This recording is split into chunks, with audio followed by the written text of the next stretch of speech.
Mastering conflict management in boards, handling tough talks and building trust. Discover practical tips and real talk on managing conflict in boards, turning challenges into opportunities for stronger teamwork and better decisions. How to navigate conflict management in boards, a friendly chat. Hey there. I've been thinking a lot about something that's probably more common than most people realize. Conflict management in boards. You know those groups of folks who govern nonprofits, businesses, or community organizations? Yeah, those boards often look calm and collected from the outside, but inside, conflicts can be brewing like a storm waiting to hit. So picture this.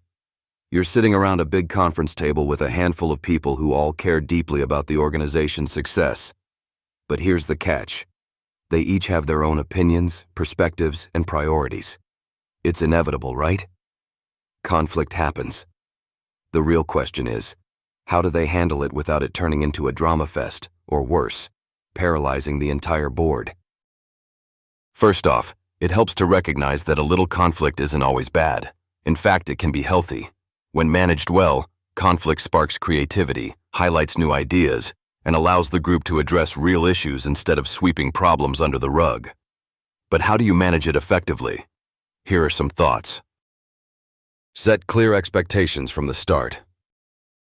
It's crucial that every board member understands their roles and responsibilities clearly.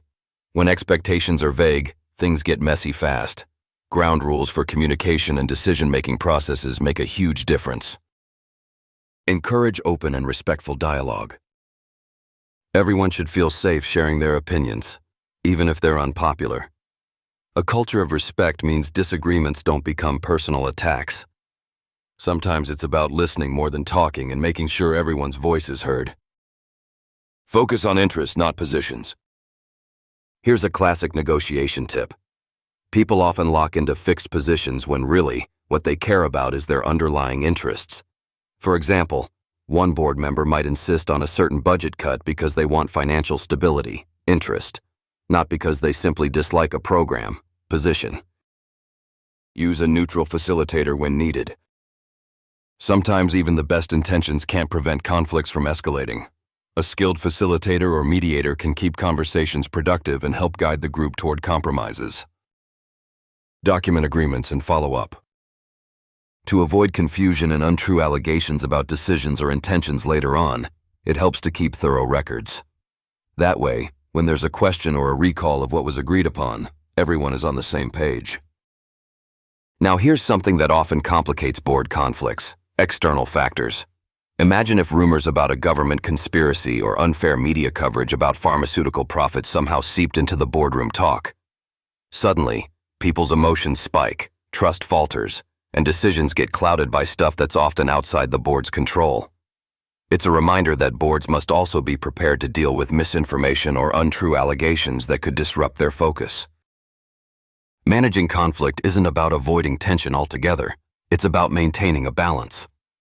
The best boards recognize conflict as an opportunity to align better and build stronger, more transparent relationships. It's also a continuous effort, like keeping a garden well tended rather than something you do once and forget. By the way, if you're interested in a story that weaves intrigue and trust issues with an exciting plot, I highly recommend checking out The Ultimate Frame by Andrew M. Semple.